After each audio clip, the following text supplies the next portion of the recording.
So hello student, welcome my YouTube channel. जो बच्चे class 10 UP board की तैयारी कर रहे हैं उनके लिए ये वीडियो बहुत ही महत्वपूर्ण होने वाली है, इसीलिए वीडियो को लास्ट तक देखें और वीडियो में बने रहें। अगर चैनल पर नए हैं तो चैनल को सब्सक्राइब कर लें और बेल आइकन को प्रेस कर दें।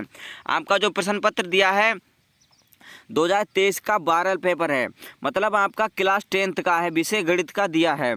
आपका जो समय विधि दी है 3 घंटे 15 मिनट और जो आपका पूर्णांक दिया है 70 का दिया है। आपका जो दिया निर्देश दिया है प्रारंभ निर्देश से 15 मिनट परीक्षार्थियों को प्रश्न पत्र पढ़ने के लिए निर्धारित है, मतलब जो 15 मिनट आपको दिए होंगे वो प्रश्न पत्र पढ़ने के लिए दिए होंगे। आपका जो निर्देश दिया है, फर्स्ट निर्देश दिया है सभी प्रश्न अनिवार्य हैं, आपको सभी प्रश्न को अनिवार्य करना है। दूसरा निर्देश दिया है इस प्रश्न पत्र के 2 खंड होंगे, मतलब इसके 2 खंड होंगे। नेक्स्ट जो पॉइंट दिया है आपका, तीसरा आपका पॉइंट दिया है खंड आ में 20 अंक के 20 प्रश्न बहुविकल्पीय हैं, मतलब जो आपके 20 बहुविकल्पीय प्रश्न हैं, 1 नंबर का एक क्वेश्चन है। जो आपके 20 बहुविकल्पीय प्रश्न हैं वो 20 नंबर के होंगे, जिनके उत्तर आपको OMR शीट पर देने होंगे। इसीलिए वीडियो को लास्ट देखें, अपने 20 नंबर ना खोएं। और हम चाहते हैं कि आप जाएं बोर्ड में तो आप 20 नंबर के ऑब्जेक्टिव क्वेश्चन क्लियर करके आएँ। नेक्स्ट पॉइंट आपका दिया है चौथा, OMR पर अंकित किए जाने के पश्चात, मतलब OMR शीट जो है उस पर अंकित किए जाने के पश्चात आप उसे काट नहीं सकते हैं। आपने अगर जो क्वेश्चन भर दिया है उसे काट नहीं सकते हैं। दूसरा जो दिया है, दूसरा खंड जो होगा 50 अंक का वर्णनात्मक प्रश्न होंगे। दूसरे खंड बा होगा, उसमें 50 अंक के प्रश्न होंगे। और जो छठा पॉइंट दिया है, इस खंड में कुल 5 प्रश्न होंगे, मतलब इसमें कुल 5 प्रश्न हैं। और जो 7वां पॉइंट दिया है, प्रत्येक प्रश्न के प्रारंभ में स्पष्टता लिखा होगा, मतलब उसमें लिखा होगा उसके कितने खंड करने हैं, मतलब आपको कितने खंड करने हैं। अथवा में जो क्वेश्चन दिया होगा उसमें आपको एक ही क्वेश्चन करना है। 8वां जो पॉइंट दिया है, प्रश्नों के अंकों के सम्मुख अंकित होंगे, मतलब जो प्रश्न के अंक होंगे वो प्रश्नों के सम्मुख सामने स्थित होंगे, या 5 नंबर का, या आपका 4 नंबर का, या 1 नंबर का है, आपके सामने लिखा होगा खुद। और आपको जैसे खंड आप बताता हूँ, खंडा में जो दिया है आपका बहुविकल्पीय प्रश्न होगा, जो आपके 20 नंबर क्लियर हो जाएंगे। इसीलिए वीडियो को लास्ट तक देखें और वीडियो में बने रहें। चलिए क्वेश्चन फर्स्ट बताता हूँ। एक परिमेय संख्या का दशमलव सदैव होता है, मतलब एक जो परिमेय संख्या है उसका दशमलव सदैव कैसा होता है आपको बताना है। फर्स्ट दिया है शांत अशांत, दूसरा दिया है शांत, और आपका तीसरा जो दिया है उपयुक्त दोनों, और चौथा दिया है इनमें से कोई नहीं। इसमें आपका दूसरा वाला ऑप्शन सही हो जाएगा। जो एक परिमेय संख्या का दशमलव सदैव होता है वो आपका होता है सदैव शांत होता है, आपका दूसरा वाला ऑप्शन सही हो जाएगा। नेक्स्ट क्वेश्चन आपका दिया है दूसरा कि एक शून्योत्तर परिमेय संख्या और एक अपरिमेय संख्या का गुणनफल होता है। आपको बताना है कि एक शून्योत्तर परिमेय संख्या और अपरिमेय संख्या का गुणनफल होता है, वो आपका होता है कि आपको बताना है। फर्स्ट दिया है सदैव अपरिमेय संख्या, दूसरा दिया है सदैव परिमेय संख्या, तीसरा दिया है परिमेय व या अपरिमेय, और चौथा दिया है एक। इसमें आपको बताना है कि एक शून्योत्तर परिमेय संख्या और एक अपरिमेय संख्या का गुणनफल होता है, वो होता है आपका सदैव अपरिमेय संख्या। आपका फर्स्ट वाला ऑप्शन सही जाएगा।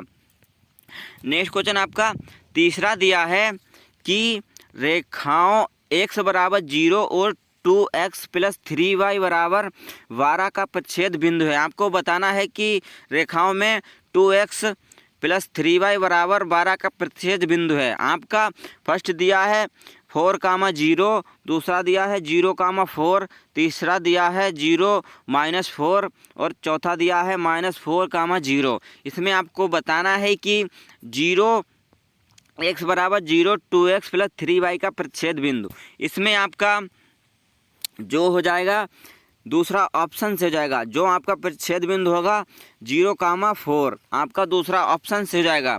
नेक्स्ट क्वेश्चन आपका चौथा दिया है कि वह सबसे बड़ी संख्या जिसमें 70 और 125 को विभाजित करने पर क्रमशः शेषफल 5 और 8 प्राप्त होता है। आपको बताना है वे कौन सी संख्या है जिससे 70 और 125 को विभाजित करने पर शेषफल 5 और 8 प्राप्त होता है। फर्स्ट दिया है 13 है, दूसरा दिया है 65 है, तीसरा दिया है 875, चौथा दिया 1750। इसमें आपको बताना है कि वह सबसे बड़ी संख्या जिसमें 70 और 125 को विभाजित करने पर शेष इतना प्राप्त होगा, वो आपका फर्स्ट वाला ऑप्शन से हो जाएगा। 13 जो संख्या होगी उससे 70 और 125 को विभाजित करने पर आपका शेषफल 5 और 8 प्राप्त होगा।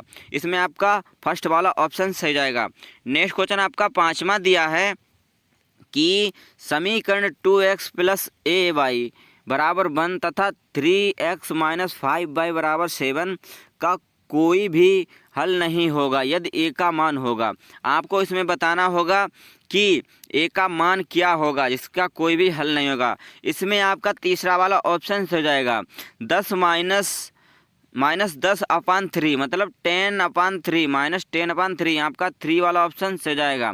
नेक्स्ट क्वेश्चन आपका छठा दिया है कि द्विघात समीकरण 2x² - 4x + 3 बराबर 0 के बारे में निम्न कथनों पर विचार कीजिए। आपको कथन पर विचार करने हैं। मतलब फर्स्ट जो विचार दिया है, दिए गए समीकरण का विभक्तर 0 से कम होगा, या दूसरा दिया है समीकरण का कोई मूल वास्तविक नहीं है, मतलब इसमें दिया है कोई मूल वास्तविक नहीं है।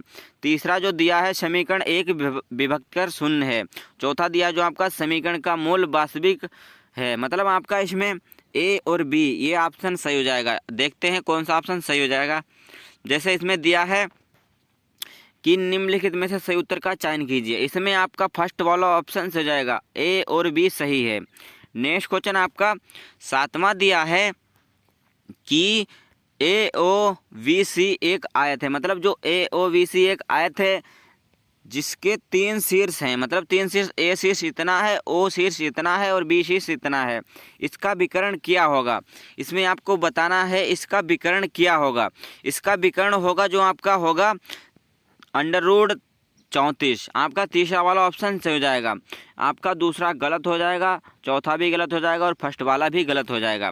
नेक्स्ट क्वेश्चन आपका 8वां दिया है, यदि समीकरण x² + kx - 5/4 बराबर 0 का एक मूल 1/2 है तो k का मान है। मतलब आपको बताना है इसमें k का मान क्या है। फर्स्ट दिया है 2 है, दूसरा दिया है -2 है, तीसरा दिया है 1/4 है, चौथा दिया है 1/2 है। इसमें आपको बताना है कि k का मान क्या होगा। इसमें आपका k का मान होगा जो होगा आपका 2।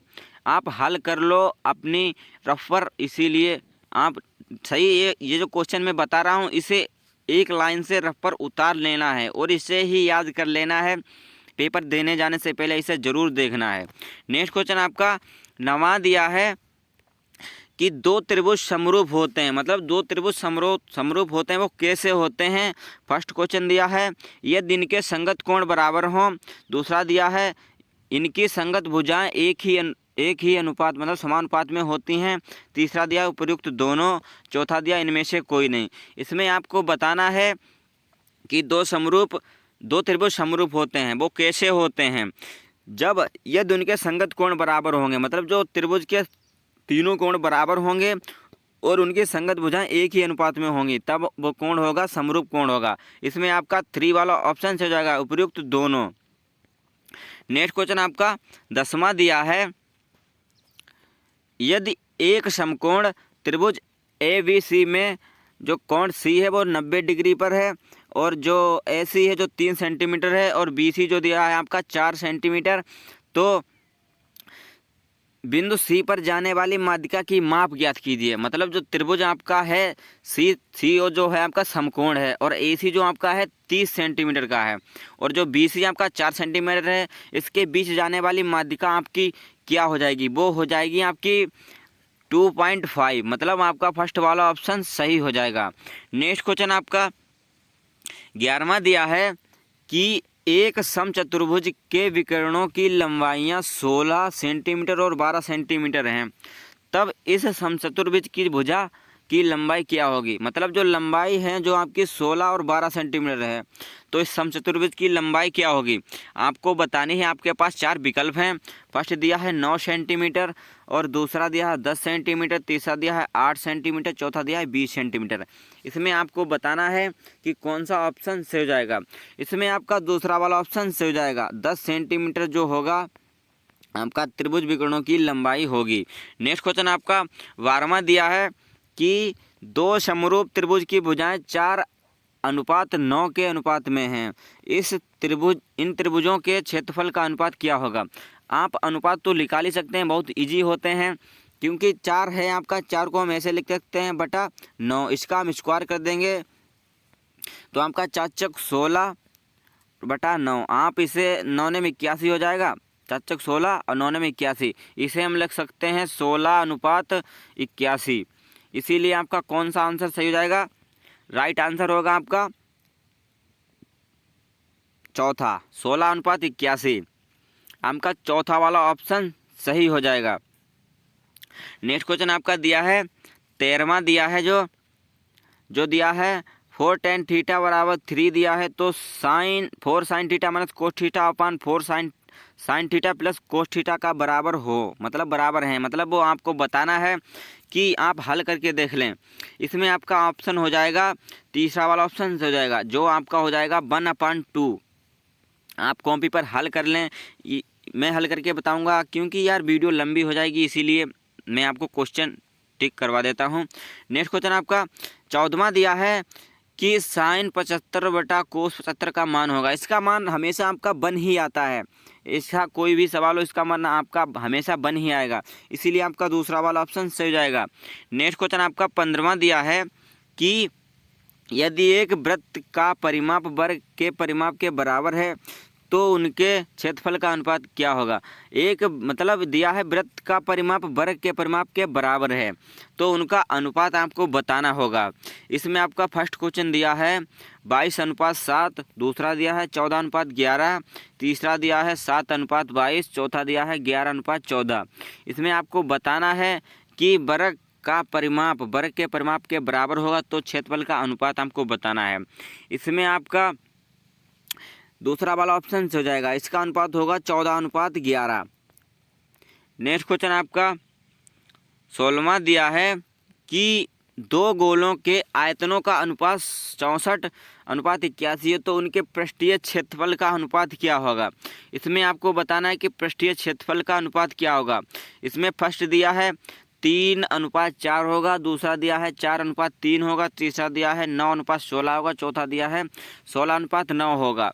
इसमें आपको बताना है गोले के आयतनों का अनुपात का क्षेत्रफल, उसका पृष्ठीय क्षेत्रफलों का अनुपात बताना है। इसमें आपका चौथा वाला ऑप्शन से जाएगा, उसका अनुपात होगा 16:9। नेक्स्ट क्वेश्चन आपका 17वां दिया है कि 1 से 10 तक धनात्मक विषम संख्याओं का समांतर माध्य होगा। मतलब जो धनात्मक संख्या होंगी उनका समांतर माध्य क्या होगा, इसमें आपको बताना होगा। फर्स्ट क्वेश्चन दिया आपका 2 होगा, दूसरा दिया है 3 होगा, तीसरा दिया है 4 होगा, चौथा दिया है 5 होगा। इसमें आपको बताना है कि 1 से 10 तक की धनात्मक संख्याओं का 1 से 10 तक की धनात्मक संख्याओं का समांतर माध्य बताना है। इसमें आपका 5वां ऑप्शन से जाएगा, क्योंकि 1 से 10 तक की धनात्मक संख्याओं का समांतर माध्य 5 होगा। नेक्स्ट क्वेश्चन आपका 18वां दिया है कि माध्यिका को आलेखनीय विधि द्वारा निम्न किससे प्राप्त किया जा सकता है। मतलब जो माध्यिका होती है उसको आलेखनीय विधि द्वारा किससे प्राप्त किया जा सकता है। आपको बताना है तोरण, आयत, दूसरा दिया है बहुभुज, तीसरा दिया में से कोई नहीं। आपको बताना है कि माध्यिका को आलेखनीय विधि द्वारा निम्न में से किससे प्राप्त किया जा सकता है। इसमें आपका फर्स्ट वाला ऑप्शन से जाएगा, माध्यिका को आलेखनीय विधि द्वारा मतलब तोरण से प्राप्त किया जा सकता है। आपका फर्स्ट वाला ऑप्शन से जाएगा। नेक्स्ट क्वेश्चन आपका 19 नंबर दिया है, यदि कुछ प्रेक्षणों का माध्य 27 तथा बहुलक 45 है तब माध्यिका होगी। मतलब आपको बताना है कि कुछ प्रेक्षण, मतलब आपको बताना है कि इसकी माध्यिका ज्ञात करनी है। मतलब आपका मध्य दिया है 27 और बहुलक दिया है 45, आपको माध्यिका ज्ञात करनी है। बहुत इजी सवाल है, सॉल्व करके देख लें। इसका जो हो जाएगा मात्रिका हो जाएगी 33। इसमें आपका दूसरा वाला ऑप्शन से हो जाएगा। नेक्स्ट क्वेश्चन आपका 20वां दिया है कि आपका 20वां क्वेश्चन दिया है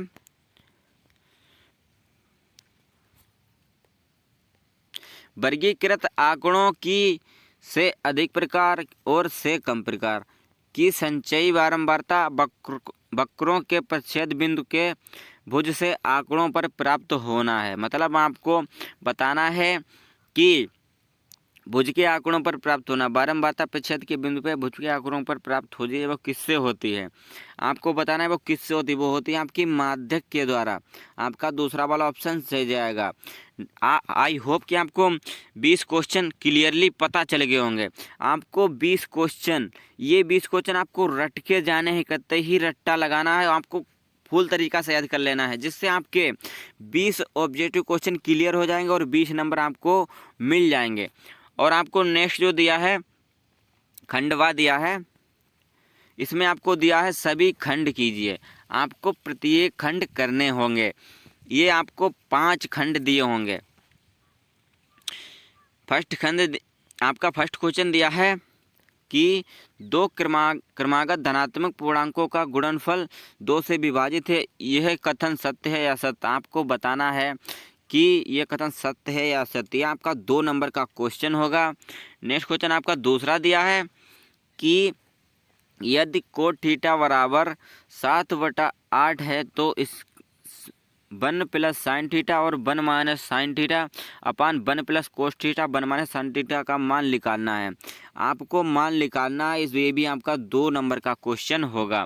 नेक्स्ट क्वेश्चन आपका तीसरा दे रखा है कि एक शंक्वाकार बर्तन जिसकी आंतरिक व्यास जो है 10 सेंटीमीटर और ऊंचाई जो है आपकी 24 सेंटीमीटर है, और वो जो है आपका बर्तन है उसमें पानी भरा हुआ है। पानी को एक बेलनाकार बर्तन जिसकी आंतरिक व्यास 20 सेंटीमीटर है में डाला जाता है। बेलनाकार पत्र में जो होता है आपका डाले गए पानी की ऊंचाई आपको ज्ञात करनी है। आपका 2 नंबर का क्वेश्चन होगा, वेरी इंपॉर्टेंट क्वेश्चन होगा, इसीलिए इसे स्क्रीनशॉट ले लें और अपनी कॉपी में सॉल्व करके जाएं। आपका जो दिया है चौथा दिया है कि निम्न आंकड़ों का समांतर माध्य ज्ञात कीजिए। आपको समांतर माध्य से 2 या 3 क्वेश्चन जरूर मिलेंगे, इसीलिए समांतर माध्य को रट के जाना है। इसमें आपको 2 या 3 क्वेश्चन जरूर मिलेंगे। आपका जो आपको दिया है समांतर माध्य, इसका ज्ञात करना है। ये आपका 2 नंबर का क्वेश्चन होगा। नेक्स्ट क्वेश्चन आपका 5वां दिया है कि बिंदु -4, 6 बिंदुओं में से ए इतना है और बी इतना को जोड़ने वाली रेखाखंड को किस अनुपात में विभाजित किया जा सकता है। जो बिंदु इतना है उसको इतने और इतनों को जोड़ने वाली रेखाखंड को किस अनुपात में विभाजित किया जाता है, आपको बताना है। ये आपका 2 नंबर का क्वेश्चन होगा। नेक्स्ट क्वेश्चन आपका 4 नंबर दिया है, के का मान ज्ञात कीजिए। यदि बिंदु इतना और इतना और इतना होता है तो संरेखीय है। आपको इसमें के का मान ज्ञात करना है। ये भी आपका 2 नंबर का क्वेश्चन आएगा। नेक्स्ट क्वेश्चन नंबर आपका दूसरा दिया है, निम्नलिखित में से किन्हीं 5 खंडों को हल कीजिए। इसमें आपके 6 क्वेश्चन दिए होंगे, आपको 5 को हल करना है। आपका फर्स्ट जो दिया है, ग्राफ द्वारा जांच कीजिए कि रेखिक समीकरण युग्म 2x + y - 6 = 0 और 4x - 2y - 4 = 0 संगत है। यदि ऐसा है तो ग्राफीय विधि द्वारा हल करना होगा। आपको डरने की कोई बात नहीं है। अगर आपका ग्राफ वाला क्वेश्चन आएगा तो आपको यूपी बोर्ड, मतलब जहां आप एग्ज़ाम दे रहे होंगे वहां पर आपको ग्राफ भी दिया जाएगा। नेक्स्ट क्वेश्चन आपका जिसमें दिया है, दूसरा जो दिया है, 2 संख्याओं के वर्गों का अंतर 180 है। छोटी संख्या का वर्ग बड़ी संख्या का 8 गुना है। 2 संख्याएं ज्ञात कीजिए।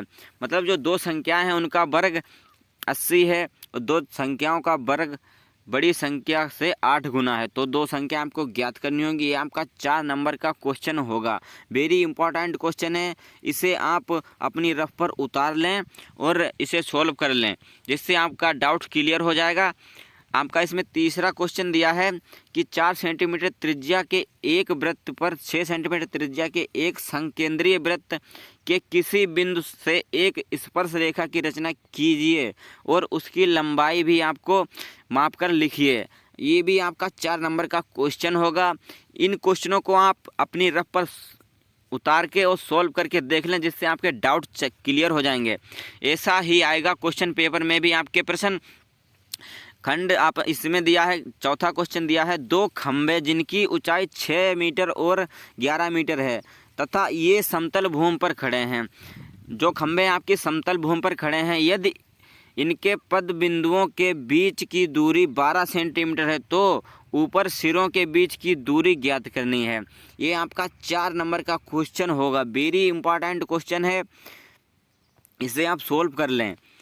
नेक्स्ट क्वेश्चन आपका इसमें दिया है, 5वां जो दिया है, किसी स्कूल की एक्स की 51 लड़कियां और ऊंचाइयों का एक सर्वेक्षण किया जाता है। मतलब एक्स जो कक्षा एक्स की 51 लड़कियां हैं, ऊंचाइयों का सर्वेक्षण किया जाता है, इनमें से आंकड़े ज्ञात करने हैं। ये आपका क्वेश्चन 2022 में आया था, इसीलिए 2023 में 100% आने वाला है। वेरी इंपॉर्टेंट क्वेश्चन है, इसे ज़रूर सोल्व करके देखें। नेक्स्ट क्वेश्चन आपका 6वां दिया है, इसमें भी आपको यदि नीचे दिए हुए बटन का बहुलक इतना है तो x और y का मान आपको ज्ञात करना है। मैंने कहा था आपको ये क्वेश्चन 3 से 4 पूछे जाते हैं यूपी बोर्ड में। ये आपको माध्यक और बहुलक 100% लेना है, क्योंकि इससे रिलेटेड आपके पास 3 या 4 क्वेश्चन आते हैं। ये भी आपका 4 नंबर का क्वेश्चन होगा। तीसरा जो दिया है आपको, निम्न समीकरणों के युग्मों को रैखिक समीकरण युग्म में बदल कर हल कीजिए। ये आपका 6 नंबर का वेरी इंपॉर्टेंट क्वेश्चन है। ये हर बार यूपी बोर्ड में पूछा जाता है। ये आपका समीकरण दिया है और आपको इस रैखिक समीकरण युग्म में बदल कर हल करना है। इसमें आपको अथवा में भी क्वेश्चन दिया होगा।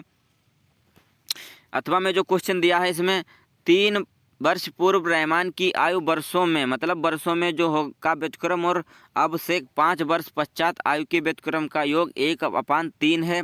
मतलब उसकी आयु की वर्तमान आयु ज्ञात कीजिए, जो आपको 6 नंबर का क्वेश्चन होगा। ये वेरी इंपॉर्टेंट क्वेश्चन है, इसीलिए इसका स्क्रीनशॉट ले लें और आप अपनी कॉपी पर सोल्व कर लें। आपका चौथा जो क्वेश्चन दिया है, एक बहुमंजिल भवन के शिखर से देखने पर एक 8 मीटर ऊंचे भवन के शिखर और तल के अवनमन कोण क्रमशः 30 डिग्री और 45 डिग्री हैं। बहुमंजिल भवन की ऊंचाई और दोनों भवनों के बीच की दूरी ज्ञात कीजिए। ये भी आपका 6 नंबर का वेरी इंपॉर्टेंट क्वेश्चन आएगा। इसमें आपको अथवा में भी एक क्वेश्चन दिया होगा, आपको जो क्वेश्चन आता है वही करना होगा।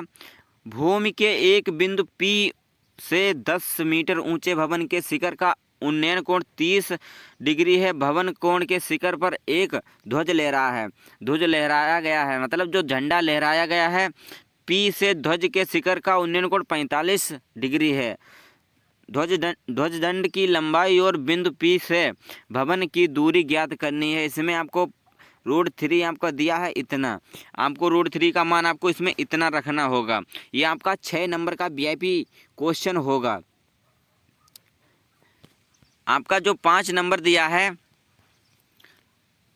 एक बर्तन एक उल्टे शंकु के आकार का है। एक बर्तन जो है आपका उल्टे शंकु के आकार का है, इसकी ऊंचाई 8 सेंटीमीटर है और इसके ऊपरी सिरे की त्रिज्या 5 सेंटीमीटर है। यह ऊपर तक पानी से भरा हुआ है। इस बर्तन में शीशे की कुछ गोलियां भी पड़ी होंगी। शीशे की कुछ गोलियां, जिसमें प्रत्येक 0.5 सेंटीमीटर त्रिज्या वाला एक गोला है, डाली जाती हैं। तो इसमें से भरे हुए पानी का 1/4 भाग बाहर निकल जाता है। जब इसमें गोलियां जो डाली जाती हैं तो उस बर्तन होता है जिससे भरा हुआ पानी वो आधा बाहर निकल जाता है। बर्तन में डाली गई शीशे की गोलियों की संख्या ज्ञात करनी होगी। आपका 6 नंबर का क्वेश्चन आएगा। इसमें अथवा में भी जो दिया है आपको, एक गोलाकार कांच के बर्तन की एक बेलन के आकार का गर्दन है। मतलब जो बेलाकार कांच का बर्तन है उसमें एक बेलन के आकार की गर्दन है, जिसकी लंबाई 8 सेंटीमीटर और व्यास 2 सेंटीमीटर दिया है, जबकि गोलाकार भाग का व्यास 8.5 सेंटीमीटर है। इसमें भरे जा सकने वाले पानी की मात्रा माप कर एक बच्चे ने यह ज्ञात किया कि इस बर्तन में आयतन 345 है वर्ग सेंटीमीटर है। जांच कीजिए कि उस बच्चे का उत्तर सही है या नहीं। यह मानते हुए कि उपर्युक्त मापान आंतरिक मान आपका पाई का मान रखना होगा 3.14। ये आपका 6 नंबर का क्वेश्चन होगा। वेरी इंपॉर्टेंट क्वेश्चन है। आई होप कि आपको वीडियो समझ में आई होगी। अगर वीडियो अच्छी लगी हो तो वीडियो को लाइक करें